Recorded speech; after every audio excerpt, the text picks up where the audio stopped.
Aizu, belarri prest izango naiz Euskaraldian. Nola jokatu beharko dut? Hasteko eta behin, ariketak iraungo dituen 15 egunetan, zuri euskaraz egitea proposatuko diezu ingurukoei. Eta zuk ere, nahi eta alduzunean, ulertzen dutenekin euskaraz egingo duzu. Ados. Eta zer egingo dut ulertzeko zailtasunak baditut? Horrelakoetan, eskatu solaskidei polikisiago hitz egiteko, edo berriz esateko. Kontua ez da horren beste den ulertzen duzun eta hitz egiterakoan duzun edo ez duzun erraztasuna. Kontua da, dakizun hori erabiltzea. Primeran, halaxe egingo dut. Belarri prestxapa jantziko dut eta horrela, niri euskaraz egitea nahi dudala azalduko diet guztiei. Bai hoize, jokaera horrek gainera, euskararen ateak irekiko dizkizue zuri eta zure ingurukoei. Eta ikusiko duzu, ohartu orduko, euskara gehiagorekin eta gehiagotan erabiliko duzue. Hori baita helburua. Guztion artean euskararen erabilera handitzea. Ederki, badakizue beraz, baztertu aurre iritziak eta niri egidazue beti euskaraz. Nik berriz, egoeraren arabera erabakiko dut, eta seguru gehiago egingo dudala. Euskararik onena erabiltzen dena baita.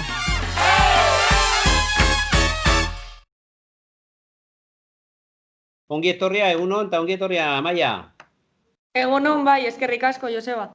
Bueno, horrelako ekitaldi berezi bat martxan jarri duzue, gaztealdia izena duena. Kontatu diguzu pixko bat nola abiatu zen guzti hori eta zertan datzan gaztealdia? Bai, Euskal Herriko euskara talde desberdinek jarri zuten martxan egitasmo hau, adibidez Iruñako Nupeko euskara taldeak edo Galdakoko Bagabiz euskara taldea, eta haiek erabaki zuten euskaraldiaren testuinguru honetan, 20an hasiko den ekimena, gazteok zer esan bageneukala, eta orduan horregatik planteatu zen azaroaren 12tik 19 arte Euskal Herriko toki desberdinetako 9 gaztek euskara hutzean arituko ginela. Eta atzo hasi zen gaztealdia hau eta bagoaz aurrera. Bakoitza bere tokitik edo bere eskualdean, baina denok batera, bai. Zenbat zarete? 9 entzun dut, 9 gazte nolabait egitasmo honetan sartu zaretela, kontatu diguzu pixkoat nola sortu zen, gainera zuen arteko harreman hori eta idea aintzina eta atreatze hori. Bai, egia esan da, bakoitzari, ez dakit, euskara talde batek lotu gintuen, adibidez niri Galdakoko euskara taldeak esan zidan, ia parte hartu nahi nuen, ze azken finean bakoitzak errealitate soziolinguistiko bat erakusten du edo mahai gaineratu nahi zen. Adibidez nien Karterrikoa naiz, Bizkaiko eskualde bat eta hemen euskararekin daukagun egoera ez da oso ona. Era berean, badugu Ipar Euskal Herriko beste gazte batzuk, Donibane Loitzunekoa eta Urepelekoa, Nafarroan neska bat eta Iruñako beste bat, eta azkenean antolatzaileek deitu gintuzten eta azkenean horrela batu gara. Eta bideodeiez ezagutu dugu elkar, ze azkenean egoera honetan ez da erreza horrelako ekimen bat aurrera ateratzea, baina aurrera goaz. Eta ekimen horietan zer egingo duzu? Zehazki, ze gauz egingo duzu tonkian tokiko eta elkarren artean? Bai, berez, ideia da bakoitzak erdera ahaztea eta euskaraz bakarrik aritzea, ez? Orduan, gure egunerokotasunean sortzen diren talkak edo identifikatzen ditugun arnasguneak, plazaratu nahi ditugu. Orduan nola egingo dugu, gure sare sozialen bidez jarraitu gaitzakezue, gaztealdia deitzen da, Facebook, Twitterren eta Instagramen, eta bertan egunean behin gazte batek bere kronika kontatuko du, bideo bidez, edo beste batzuek agian tweet bat idatziko dute, zerbait nabarmendu nahi dutenean. Orduan, berez hori izango da ideia. Talkak nabarmentzea eta bai arnasguneak identifikatzea eta mahai gaineratzea. Talka horietan denak elkarrekin egongo zarete, Facebookez, bueno, ze erabiliko duzu, Skype, Zoom? Ez, osea, izango da, adibidez, talka bat izan daiteke ni okindegira baldin banoa, eta okindegian ez baldin badakite euskeraz, eta ez badira saiatzen, ez? Orduan, nik nire eguneko kronikan kontatuko dut zer gertatu zaidan, edo tweet bat jarriko dut, edo Facebooken idatziko dut zeo zer, hori esateko. Edo aldiz gertatu daiteke, ni okindegira joatea, eta okina pues, euskeraz saiatzea, ez? Eta azken finean, pues, okindegi hori identifikatuko dugu arnasgune bezala. Orduan ideia izango da, bakoitzak bere egunerokotasunean eta bere realitatean gauza horiek egitea bakarka, ez? Bere herrian edo hirian. Zuk aipatzen zuen, bizitzaren tokian, euskararen egoera ez dela arrazona, bizi daiteke euskaraz zauden toki horretan, edo zailtasun handiak izango dituzu egun guzti hauetan euskaraz bakarrik solasteko? Bai, nik ja zailtasunak izan ditut eta erderara jo behar izan dut. Ez, adibidez, hitz egin dugu euskararen metafora horretaz espaloitik jeitzi behar gaderela euskaldunok, ez? Topo egiten dugunean erdaldun batekin euskalduna da espaloitik jeitzi behar dena, ez? Eta hemen ezin naiz euskaraz bizi, ez? Badaude espazio batzuk non euskaraz egin dezakedan edo pertsona konkretu batzuk euskaraz dakitenak, baina orokorrean gure egunerokotasuna erderaz da. Beraz, gaur agian ogiri gabe gelditzen alzintezke, osea, ogiri jan gabe. Bai, gertatu leike. Oraindik ez dut ogia erosi, baina, bai. Bueno, gero badago beste hizkuntz internazionala keinuena eta keinuak erabili beharko gutxien, ez? Hori da, horretan nabiltze edo, bai. Keinuekin ondo ulertzen gara. Bueno, eta aipatu duzu, ekitaldi honetan, gaztealdian zaudetela nolabait ere buru belarri sartuak, 12 egun hauetan baita ere elkarren artean trukatuko dituzue zuen esperientziak, orain arte, bueno, ze egun bat egon zareteia gutxienez elkarrekin, ez da, pentsatzen dut? Ez, osea, elkarrekin ez, bai gaude... telematikoki erran nahi nuen. Bai, bueno, egia da, bakoitzak bere, badagoela jendea leku oso euskaldunetan bizi dena, eta ez dituenak hainbeste talkak izan, edo arazo gehiegi, baina, bai, pues, denetarek entzun da, ez?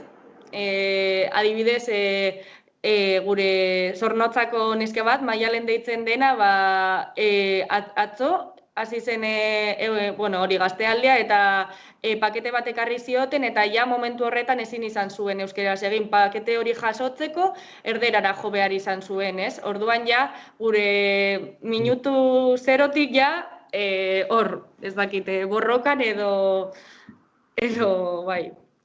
Bueno, eta sare sozialen bitartez, baita ere edo bidez bilatzen duzue, jendearen implikazioa, zuek egiten ari zareten ekimen honetan? Bai, hori da, arnasguneak eta talkak identifikatzeaz eta mahaigaineratzeaz aparte guk nahi duguna da gazteak animatzea euskaraz egitera eta euskaraldian parte hartzera. Azken finean, guk uste duguna da gazteok badugula gure abots propioa eta zerrezana euskararen auzian edo. Orduan, hori, apur bat nahi duguna egin da hausnarketa hori sustatu eta gazteak animatzea eta aurrera egitea euskararen, ez dakite, bizitzera edo horretan. Zu bizitzaren tokian, pentsatzen dut, jende gaztea izango dela gehien bat, belaunaldi berriak izango dira gehien euskera jakingo dutenak, edo badaude baita ere, bada jende heldua badakiena? Bai, Ni hori esan dizudan bezala enkarterrin bizi naiz eta justo gaude mugan Burgos eta Kantabriarekin. Orduan, hori gure egoera soziolinguistikoa hori da, baina egia da denek ikasten dugula euskara eskolan, orduan belaunaldi berriek badakite euskera eta bebai badira helduak euskaltegira apuntatzen direnak euskara ikastera. Orduan, euskararen egoera nire eskualdean hobetzen doa. Beraz, mantxo ezen den bezala, ez? Holako, euskaraldia nola hartu dute enkanterrietan? Bai, ondo, egia esan da ez dakit edapen asko izan duen, baina jarraitzen gaituzten enkarterritarrok animatzen gaituzte, euskaraldi batzordetik bultzatzen gaituzte, bebai enkarterriko aekatik, orduan euskararen inguruan dabilen pertsona guztiek oso ideia ontzat hartu dute eta motivaturik. Ze populazio du enkanterriak? Pixkoat kokatu gaitezen, bai geografikoki? Bai, 35.000 pertsona inguru.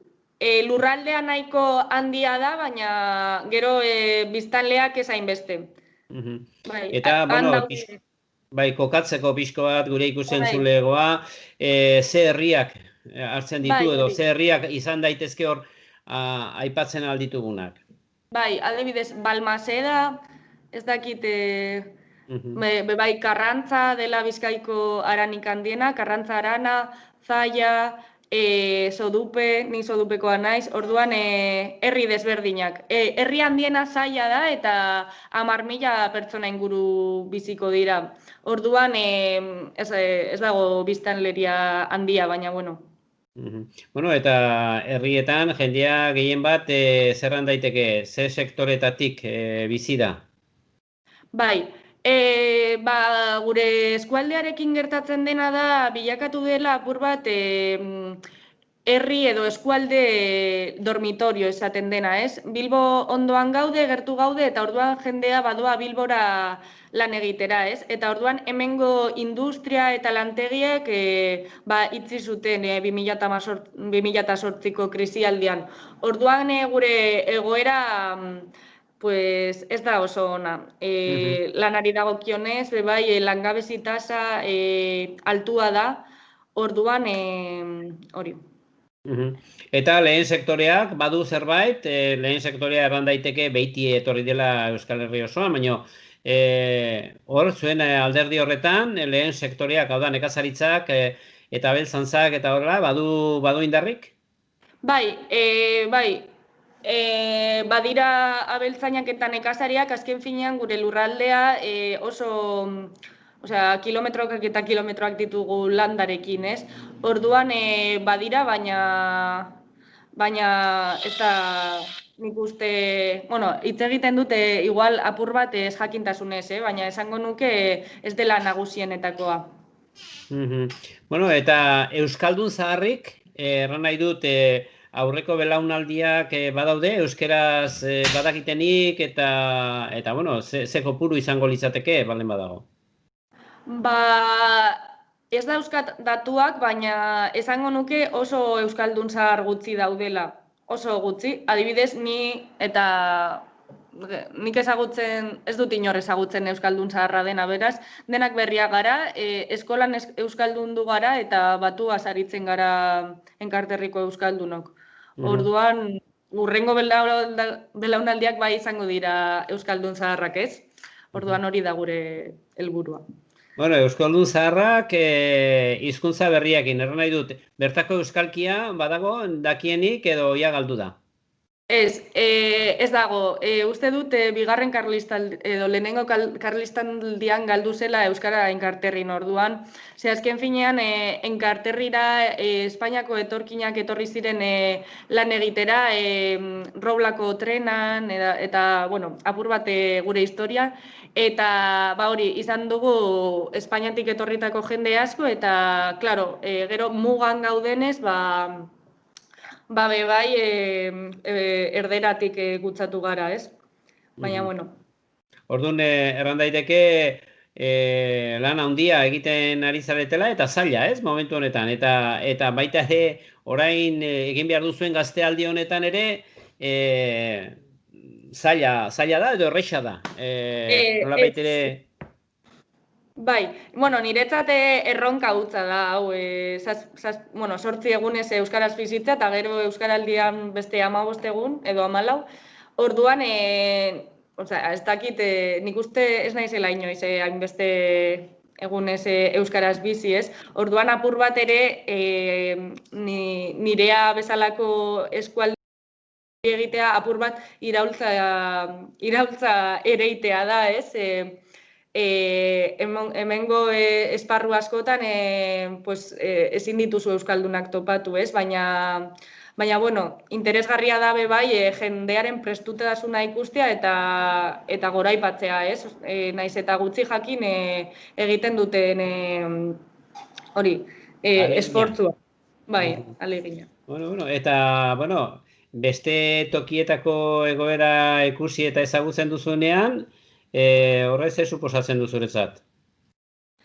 Beste...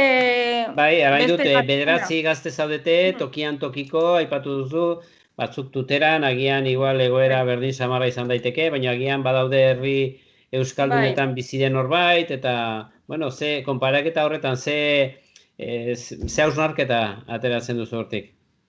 Nik hortik ateratzen dudana da, niretzat askoz garrantzitsuagoa dela ekimen honetan arnasgune horiek identifikatzea edo bai arnas pertsonak, ez? Ze azken finean oso euskalduna den herri batean asko zailagoa izango da talka bat izatea edo ziurri izango dutela, baina nire egunerokotasunean hizkuntza talka asko daude. Orduan, niretzat garrantzitsuena da identifikatzea eta jakitea euskaraz saiatu naitekela eta bizitzeko bide horretan badudala bide bat, ez? Ja, atzotik hasi zena eta nire bizitzan zehar luzatu dezakedana. Nola baitere, gerta daike, urrungo belaunaldietan, adibidez, hezkuntza. Zuen herrialdi guztietan, jendeak zer aukeratzen du? Elebiduna, euskara hutsean? Bai, orokorrean jende guztiak eskolan euskaraz egiten du, ereduan egiten dugu, beraz dena euskara, baina arazoa da euskara hezkuntza arlora mugatuta geratzen dela eta behar duguna da beste esparruetara bai edatzea gure euskara, ez? Ez bakarrik hor mugatuta geratzea. Beraz, nolabait erabilpena ja mugatua gelditzen da. Eta ohituretan ere bai, adibidez, belaunaldi gazteetaz solasten ari gara orain, belaunaldi gazteetan ere ikusten da mugatua dagola, hau da, normalean harremanak erdaraz sortzen dira? Bai, erabat. Nik nire bizitzan izan ditudan lagun gehienekin erderaz egin dut eta ez da izan unibertsitatera heldu arte eta nire buruan txipaldaketa bat egin arte euskara erabiltzen hasi naizela, ez? Orduan hori, bai. Beraz, dinamikak eramaten du normalean, erdara erabiltzera pentsatzen dut. Bai, horrela, etxean horrela hitz egiten digute, eskolan euskaraz, baina gero gure harremantzeko modua erdera da. Orduan, interesgarria izango litzateke gazteok eta umeek ere pausu hori ematea eta euskara eskolatik ateratzea, ez? Euskaraldia bezalako ekimenak eta zure ustez laguntzen dute, horlako arnasguneak edo egoera zatzeko eta aurrera pausoak emateko? Bai, nik uste dut baietz, eta niretzat garrantzitsuena da ohitura aldaketa hori, ez? Hizkuntza aldatzea, azkenean pertsona batekin ohituta baldin bazaude erdaraz egitera kostatzen zaizu edo deserosoa suertatu al zaizu, baina txip hori aldatzen duzunean, euskaraldia bukatu ostean harremana jarraitu daiteke euskaraz izaten, ez? Baita ere esan duzuna arnasguneena, non egin dezakete askatasunez euskeraz, orduan, bai, nire ustez oso ekimen polita da eta gazte guztiak eta heldu eta guztiak gonbidatzen ditut bertan parte hartzera. Eta gaztealdia ekimenak zer emanen dio guzti honeri, zure ustez? Nire ustez, gaztealdiak agian beste gazteongan egin dezakena da hausnarketara bultzatu eta txipa aldatzera animatu, eta ez dakit, ez diogu euskaraldiari itxaron behar euskaraz egiteko, ez? Gaur hasi gaitezke ja euskaraz egiten eta horrela euskaraz bizitzeko bidea errazagoa izango da, ez da? Orduan, hori, gaztealdiak bebai gazte espazioak sortu nahi ditu euskaraz aritzeko, eta hori, nik uste dut euskarari arnasa ematen dion gazte arnasa edo gazte hori eman aldi dola gaztealdiak. Bueno, ekimena izan da, zuek hor behatzi gazten astean nolabaitere aurrera ateratzen ari zaretena, sorte hon eta zuen esfortzu guzioiek eman dezatela eman beharrekoa. Mil esker gurekin izateagatik, Amaia, eta bueno, izango dugu, zuen ekitaldien berri baita ere. Vale, eskerrik asko. Aizu, belarri prest izango naiz euskaraldian. Nola jokatu beharko dut? Hasteko eta behin, ariketak iraungo dituen 15 egunetan, zuri euskaraz egitea proposatuko diezu ingurukoei. Eta zuk ere, nahi eta alduzunean, ulertzen dutenekin euskaraz egingo duzu. Ados. Eta zer egingo dut ulertzeko zailtasunak baditut? Horrelakoetan, eskatu solaskidei polikixeago hitz egiteko, edo berriz esateko. Kontua ez da horren beste dena ulertzen duzun eta hitz egiterakoan duzun edo ez duzun erraztasuna. Kontua da, dakizun hori erabiltzea. Primeran, halaxe egingo dut. Belarri prestxapa jantziko dut eta horrela, niri euskaraz egitea nahi dudala azalduko diet guztiei.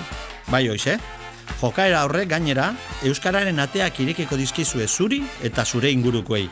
Eta ikusiko duzu, ohartu orduko, euskara gehiagorekin eta gehiagotan erabiliko duzue. Hori zebaita helburua. Guztion artean euskararen erabilera handitzea. Ederki, badakizue beraz, baztertu aurre iritziak eta niri egidazue beti euskaraz. Nik berriz, egoeraren arabera erabakiko dut, eta seguru gehiago egingo dudala. Euskararik onena erabiltzen dena baita.